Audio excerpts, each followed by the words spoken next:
Pym ஆப்ல உங்களோட bank அக்கௌண்ட்டை பார்த்தீங்கன்னா நீங்க ரிமூவ் பண்ணலாம் அப்படின்னு வந்து பார்ப்பீங்க. அப்படி வந்து ரிமூவ் பண்றப்ப பார்த்தீங்கன்னா default account cannot be removed அப்படின்ற மாதிரி வந்து வரும். இந்த மாதிரி வரதை எப்படி வந்து நம்ம ஃபிக்ஸ் பண்ணி நம்மளோட அக்கௌண்ட்டை பிம்ல இருந்து ரிமூவ் பண்றது அப்படிங்கறத பத்தி தான் டீடைலா பார்க்க போறோம். வீடியோக்குள்ள போலாம். பிம் ஆப் வந்து ஓப்பன் பண்ணிடுங்க. ஓப்பன் பண்ணிட்டு சைடில் அக்கௌண்டோட ப்ரொஃபைல் இருக்கும், அதை கிளிக் பண்ணிடுங்க. அதை கிளிக் பண்ணிட்டு இதில் பார்த்தீங்கன்னா பேங்க் அக்கௌண்ட்ஸ் அப்படின்ற ஆப்ஷன் இருக்கும். அந்த ஆப்ஷன் கிளிக் பண்ணீங்க அப்படின்னா இதில் வந்து டெலிட் ஆப்ஷன் இருக்கும். அதை கிளிக் பண்ணீங்க அப்படின்னா உங்களுக்கு வந்து அந்த அக்கௌண்ட் வந்து டெலிட் ஆகாது. Default account cannot be removed அப்படின்ற மாதிரி வந்து வரும். எதனால அந்த மாதிரி வருது அப்படின்னு பார்த்தீங்கன்னா, இப்போ பிம்ல வந்து நீங்கள் ஒரு அக்கௌண்ட் தான் வந்து வச்சிருக்கீங்க. அந்த அக்கௌண்ட் தான் பார்த்தீங்கன்னா டிஃபால்ட்டாக வந்துருக்கும். அப்படி டிஃபால்ட்டாக இருக்கக்கூடிய அக்கௌண்ட்டை உங்களால் வந்து ரிமூவ் வந்து பண்ண முடியாது. பட் இன்னொரு ஆப்ஷன் இருக்குது, அதன் மூலியமாக நம்ம வந்து ரிமூவ் பண்ணிக்கலாம்.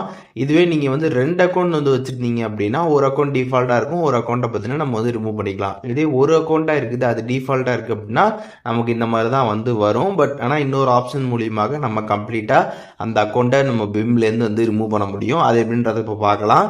ஜஸ்ட் இந்த பேஜை விட்டு நீங்கள் பேக் வந்துடுங்க. பேக் வந்தீங்கன்னா செட்டிங்ஸ் ஆப்ஷன் இருக்கும். செட்டிங்ஸை கிளிக் பண்ணி கீழே ஸ்க்ரால் பண்ணீங்க அப்படின்னா அதில் டீரிஜிஸ்டர் பிம் அக்கௌண்ட் அப்படின்ற ஒரு ஆப்ஷன் இருக்கும்.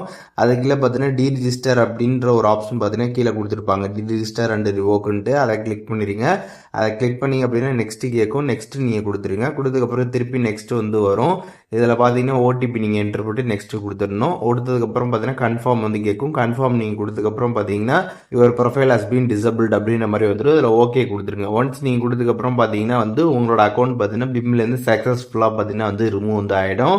இப்போ வந்து நீங்கள் ஃபஸ்ட்டு இன்ஸ்டால் பண்ணப்போ இருந்த அந்த ஹோம் பேஜ் தான் பார்த்தீங்கன்னா வந்து ஓப்பன் ஆகிடும். இப்போ உங்களுக்கு திருப்பியும் அக்கௌண்ட் வந்து நீங்கள் லாகின் பண்ணி யூஸ் பண்ணணும்னு நினச்சிங்க அப்படின்னா ப்ரொசீட் கொடுத்து திருப்பி நீங்கள் ரெஜிஸ்டர் பண்ணி வந்து யூஸ் பண்ணிக்கலாம். ஸோ இப்போது எப்படி வந்துட்டு பிம்மில் இருக்கக்கூடிய அக்கௌண்ட்டை நம்ம வந்து ரிமூவ் பண்ணுறது அப்படின்ற டீட்டெயில்ஸ் தெரிஞ்சிருப்பீங்க. அதில் எதுவும் டவுட் இருந்துச்சுன்னா கண்டிப்பாக கமெண்ட்ஸில் மென்ஷன் பண்ணுங்கள், நான் எல்லாருக்குமே ரிப்ளை பண்ணுறேன்.